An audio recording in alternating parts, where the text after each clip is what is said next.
I'd like to give a quick clarification. When I was a kid, I thought it was more of a funny, creepy joke than anything. When I first started playing with Ouija boards, I quickly found out that it is not a game.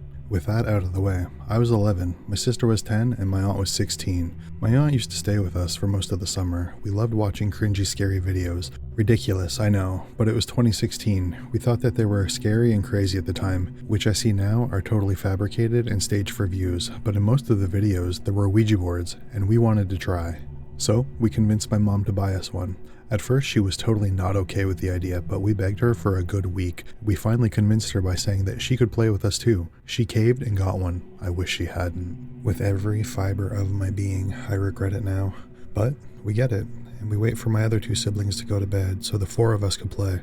So we go to my mom's room, lock the door, and start playing, following the directions word for word.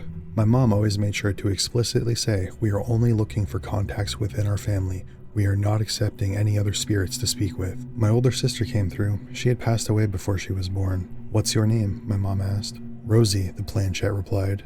That was her name. For a while, I thought it was my aunt, because she's only 16 and she likes to play jokes. My mom was also skeptical, until she asked, what was the song I always used to sing to you in my belly? Rosie answered correctly. My mom lost it. She started bawling hysterically. I knew it wasn't fake. She was so happy, I was sobbing too. It felt good though, it felt peaceful.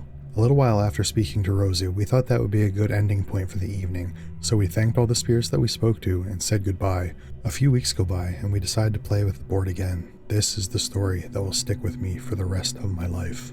Just like the time before, my mom says, we are only looking for contacts within our family and we are not accepting any other spirits to speak with. Shortly after that, we find someone. Like before, my mom takes the lead on questioning. What's your name, she asks. The planchette slides over to K, then slowly to M. We were all confused as to why it said KM, but we sat and talked for a few minutes and we thought we figured out who it was. We thought it was my grandma's sister, Karen, so we were pretty happy about it. Just for clarification, my mom asks, is your name Karen? The planchette slides to no. We looked at each other in confusion. Puzzled, my mom digs deeper, then she asks, okay, are you on my dad's side of the family? Which would make that my grandfather, of course. Quickly, the planchette slides to yes. We were all so confused. We told the spirit, we don't know who you are. Then, again, my mom speaks up. Are you sure you're related to us? Yes. My mom leans back in her chair, visibly confused. Then my aunt chimes in. Okay, when did you die? The planchette starts to slide. T-O-N-I-G.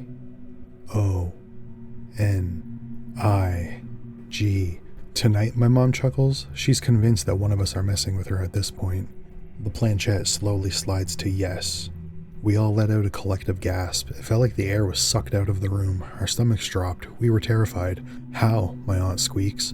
The planchette flying across the board. It spells out motorcycle. This isn't funny anymore, my mom hissed. We all insisted that we weren't doing it.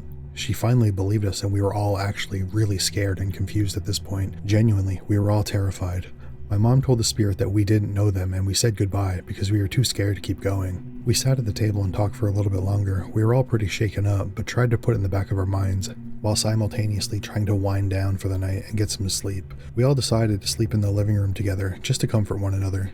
The next morning I woke up pretty early, just after sunrise. I thought I would be the first one awake, but to my surprise, when I looked at the living room window, I saw my mom already standing out on the porch, looking down at her cell phone. I didn't notice at first. My eyes must have still been adjusting to the sunlight, but she was crying. She slowly looked up from her phone and saw that I was staring at her through the window.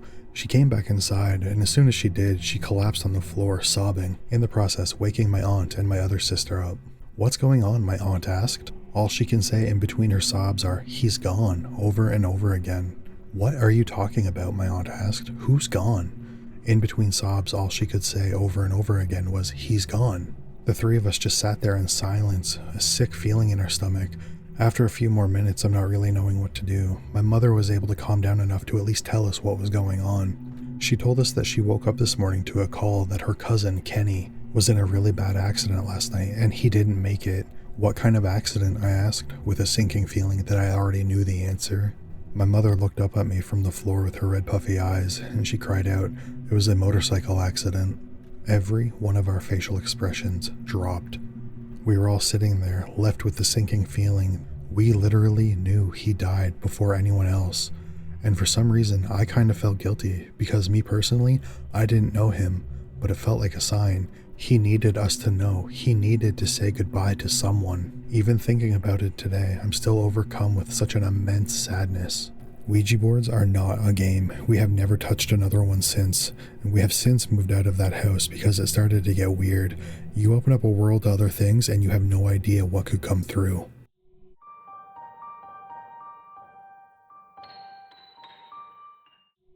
Story time. This happened in college in the mid-80s. My best friend and I got playing around with a homemade Ouija board. Danny and I made it out of basic notebook paper with a straw as a planchette. Broke college days. Such fun. We got in touch with two spirits who claimed to be from World War II, Jonathan and Wade. Being the dumb college kids that we were, we begged them to send us a sign. They didn't want to. They said it would cost a lot of energy and it might open a door to other less good spirits. No, we said. Send us a sign. We insisted. Then right on cue, the straw starts spinning in a figure 8. A little freaked out that something actually happened, we say goodbye and then go to sleep, thinking that was the end of it. Having one of the best night's sleep that I've had in a long time, I wake up the next morning to go out and run some errands. Nothing special, just a typical day. When I return home to my dorm, the message light is blinking on my answering machine. Remember, this was the 80s. Skimming through the messages, nothing stands out until I get to the third message. At first, I almost dismissed it as nothing. It was hard to hear. But after listening to it a few times, you can clearly hear, Wade loves Katie. We don't know anyone named Wade. No one in Danny's family or mine has that name. We had no friends, no professors, no fellow students. Then the light bulb clicked. Danny's eyes widened, remembering the names of the spirits we interacted with the night before. We replayed it over and over, freaking out every time like it was the first time hearing it. After about the 5th or 6th time, Danny pauses, looks at me and says, "Did you hear that?" "What do you mean, Danny? Of course I hear it," I replied. "No, not that. Listen," she snapped. At the end of the recording, it was quick. It had to be less than a second. All jumbled together. It said, "We are here." This was most definitely the sign that we asked for last night. Still not being able to comprehend what I'm hearing, I had the bright idea to bring over our buddy and let him hear it. He lived just across the way in the boys' dorm. Danny and I run downstairs and grab Jake.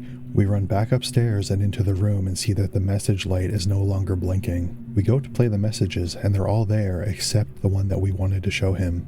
We were never able to find that particular message again. It was gone and it never came back. Cue more freaking out and disappointment. Then came a stern warning from Jake about messing around with Ouija boards. We kept doing it anyways, but I noticed each time we did, my hands would get all cold, all the way up to my elbows. I felt drained all the time. I had no energy.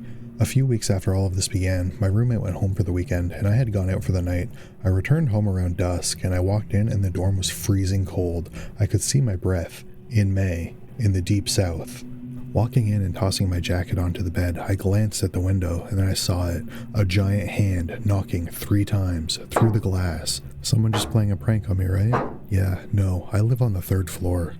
I stumbled backwards. I couldn't think. I couldn't say anything. I just ran. I flew out the door and down the stairs to Danny's dorm room. I was hysterical when she opened the door. She couldn't understand anything I was saying. In between incomprehensible sobbing, I told her that I was staying the night, even if I had to sleep on the floor. She managed to calm me down a little bit. I suddenly realized, crap, I need to go back to my room and get my contact solution and my clothes. We need to go back. I could feel the panic and anxiety building inside of me again. "Relax," Danny said. "Give it another couple of hours, then we'll go back." And that's what we did. We went back in the room. Completely normal. No heaviness, no freezing temperature. Danny and I ripped up the homemade Ouija board and clipped the straw planchette into pieces.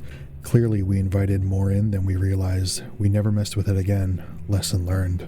I know what I saw. I saw a giant hand knocking on my window through the glass. It knocked so hard, my blinds shook. And again, I live on the 3rd floor. This felt very demonic. Something wanted in.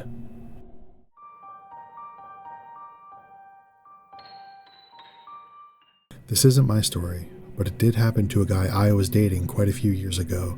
Let's just say, he is an ex for a reason. One night, he and his friends used a Ouija board. They said they were talking to a demon named Zozo, which is pretty popular, and that Zozo had promised to pay them all a visit within a week. But since there were 5 of them, 2 of them would get 2 visits. And well, my ex was one of the unlucky ones. He got his. He couldn't remember it, but from that day on, he changed. His family was so confused as to why he was acting all aggressive. He'd always been quiet and pretty easygoing. But now, he was a totally different person, throwing things, cursing, and just overall being a really heated jerk. He was like that for the whole day, but by the time the next day rolled around, he couldn't remember a thing. Friend 1 in his group, let's call him Jeff. He had a dog, and the whole time they said their dog kept staring in the corner of the room.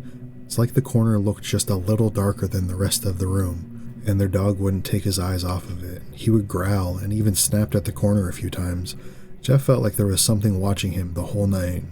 He was terrified the entire night, so much so that even for a grown man, he hid under his blankets, hoping for the tiniest amount of relief. The next friend 2, we'll call him Greg. He said that his doors kept opening, lights that were on turned off, footsteps stomping around the outside of his room at night, just a bunch of weird stuff like that. The part that freaked him out the most is that he heard scratching from the other side of the door. He was convinced that the only reason he was safe in his room is because he had a cross above the inside of his door. Friend number 3, Eric. Much like my ex, was a totally different person. I was told that Eric missed work for that entire week, and most of the next, and when he did show up, he wasn't the same. My ex was extremely lucky that he didn't have 2 visits from Zozo, but just hearing about all of it really freaked me out.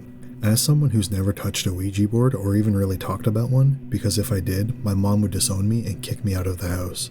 My whole family is highly against the idea of a Ouija board. I was very tempted to break up with him when I first heard about it, but I didn't. I felt like he needed me and I could help him through this tough time. That was until it started affecting me. A few nights after he told me the story of everything that happened to him, I had a nightmare, and when I woke up, I had sleep paralysis. I couldn't move, and what I saw will stick with me forever. I was frozen in my bed. I couldn't even close my eyes. In one corner, there was a man with horns. I could only see his silhouette though. In another corner, a taller man, completely black, like a dark abyss black. The third corner, which was by far the scariest, something that looked like a witch. Frizzled messy hair, a long gown, her face was covered in fabric, thank God. She was doing a really creepy walk, but she wasn't moving, she was just standing in place. It was terrifying. It was like she was dislocating her neck and then her shoulder at the same time, then putting it back, and every step, only to take it off and dislocate it again. Even thinking about it right now as I write this down terrifies me. I have never been that afraid in my life. The board is no joke, and no one should ever be playing it. I was horrified that night, and like I said, I will never forget it. I had only been dating him for about 3 months at that point, so I didn't think it was a big deal.